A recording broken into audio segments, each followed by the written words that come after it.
Love changes everything. Nothing in the world will ever be the same.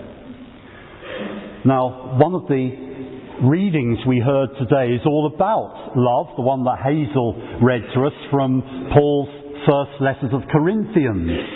Now, there's something that's coming up in 2 or 3 weeks' time that helps us think about love. So who's going to be brave and tell me what that is?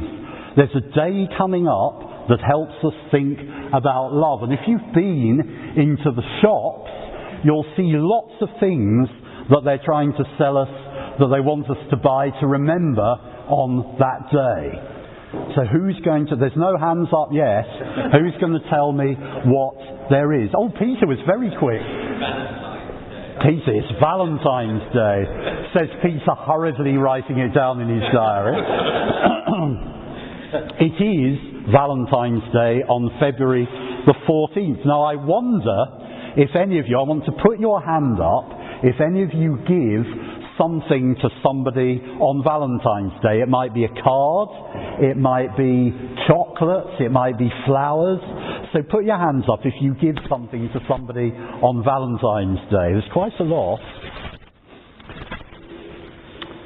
So those things are helping you to remember what love is. So when you give, when you send something like that, chocolates, cards, flowers, something that says, I love you on it, then what you're saying to the person you give it to is, I love you. It's a day when those people who love each other show their love. But today, we've heard about something in the Bible that talks to us about love. What the world needs now is love, sweet love. Now I wonder if Paul was thinking of a song like that, or Love Changes Everything, or All You Need Is Love. I wonder if he was thinking of something like that when he wrote his letter to the Christians in Corinth. You know, when people come to see me about getting married, one of the first things they say is, we want to have that reading at our wedding. And perhaps you've seen all these wedding cards that have those lovely words, some of the words from that reading on the front of them, all about love. And you see, people want to hear those words at their wedding because it makes them feel all cosy. It makes them feel like hugging a teddy bear. They think it's all lovely and sweet and sugary, and it just makes them feel wonderful. And they think that at a wedding, that's the perfect start to their wedding day and their married life. Those words from 1 Corinthians. But I don't actually think Paul was thinking much about getting married when he wrote those words. You see, he was writing them to a church that was in a bit of trouble. He wrote his letter to the people of that church because they weren't getting along with each other. Paul wanted them to live with one another in peace, but they weren't doing it. Some of them were arguing with each other. A lot of them were behaving badly. Some of them thought that they were more important than the other people. Some of them were envious of what other people had. So what Paul was doing in his letter was trying to write about the kind of love God has for us. Now I wonder if any of you watched during the week that special Great British Bake Off that was done for Comic Relief. You know, when the stars were baking cakes and biscuits and puddings and all that sort of thing. And I didn't really watch it, but there was one that I just caught the end of, and it was one of the celebrities was making chocolate cookies. They may well all have been making them. And she said, I love making these chocolate cookies. and I'm very well used to making them, and I put lots of chocolate in them. They taste absolutely delicious. All my family loves them. I have queues of people at my door when I'm making these because they smell lovely and everybody wants to eat them. And so she made them. But when she put them on a plate and gave them to the judges, they all turned their noses up at them. And they said, "Oh, this tastes horrible." And she couldn't understand why. And she tried it. And what had she forgotten? She'd forgotten to put any sugar in it. So those cookies had rather failed the taste test. In every other way, they were fantastic. They looked good, they smelled good, they had lots of lovely chocolate in, but she hadn't put the sugar in, and the fact that the sugar wasn't in it made it worthless.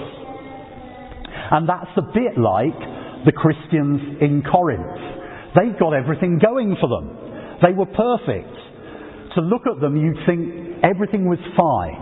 To listen to them, you think that everything was fine. They've got magnificent gifts. They could preach, they could teach, they went out and helped people. They did everything they should have done. But they failed the taste test because there was one thing missing in that church. And the one thing missing was love.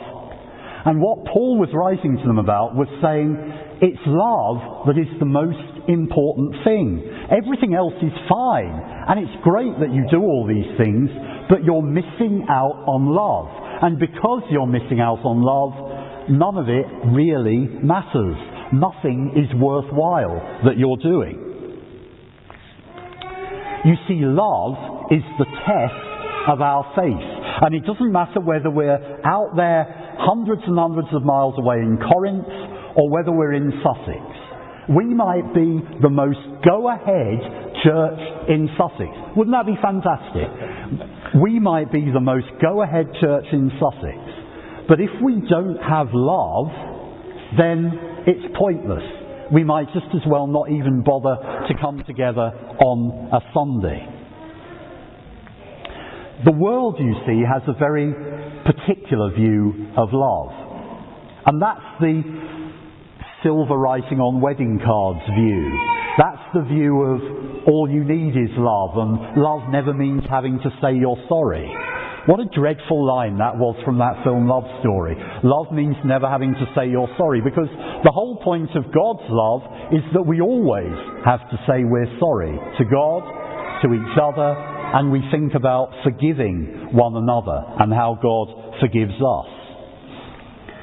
But you see, the church, Christians, don't think the way the world thinks. We know that. We're told by Jesus that we don't always have to think the way the world thinks to get on with our lives. We have a very different view of love. And that view of love is that our love is based on what God does for us and has done for us.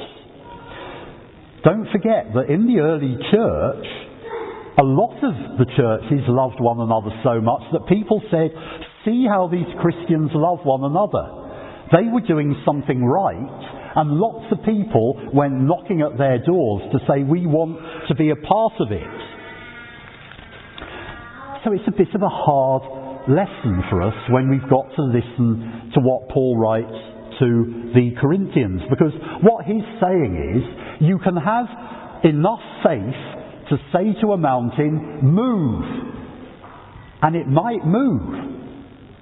But if you don't have love, then having the power to say, move to a mountain doesn't mean anything. It doesn't matter if you're one of the best speakers or preachers for God in the world. If you don't have love, then it means nothing. It doesn't matter if you're one of the greatest healers, if you can work miracles. If you do them without love, then it's worth nothing. Love is the test of our faith. And there's a part in that reading today that talks about what love is. Do you remember it? Love is patient. Love is kind. Love is not envious, it's not boastful, it's not arrogant, it's not rude, it doesn't insist on its own way, it's not irritable or resentful. It doesn't rejoice in wrongdoing, but rejoices in the truth. Love bears all things, believes all things, hopes all things, endures all things. I wonder if our church, I wonder if we ourselves would pass God's taste test if he was looking for love in the ingredients that make up our church. Because you see, it's that love, God's love, that changes everything. It's that love that makes the difference. And the challenge for us is if that love has changed us, if it's affecting our lives and the way we speak, the way we behave, the way we act towards one another. It's all very well in the 1960s they went around singing "All You Need Is Love," but then they went and looked for love in the wrong place and they didn't find it. But we have got the answer. We know that the message is living in God's love. Love is the test of our faith. It's the test of our community, and it's the test of each one of our lives. And if you're wondering if you could pass the test, then just try putting your own name in front of all of those things that Paul writes about. So instead of saying love is patient, see whether you could honestly say, I am patient, I am kind, I am not envious or boastful, I am not arrogant or rude, I do not insist on my own way, I am not irritable or resentful, I do not rejoice in wrongdoing, I rejoice in the truth, I bear all things, I believe all things, I hope all things, I endure all things. How many of us can truly say that? True love does not say I will only love you if you love me, any more than God says that. True love is given without any conditions put upon it. In other words, we should love one another in the way that God loves us. And I think that would be an even better message if some of the people who got married came along and understood that was at the heart of their new relationships. Never forget, love does change everything. And with God, nothing can ever be the same.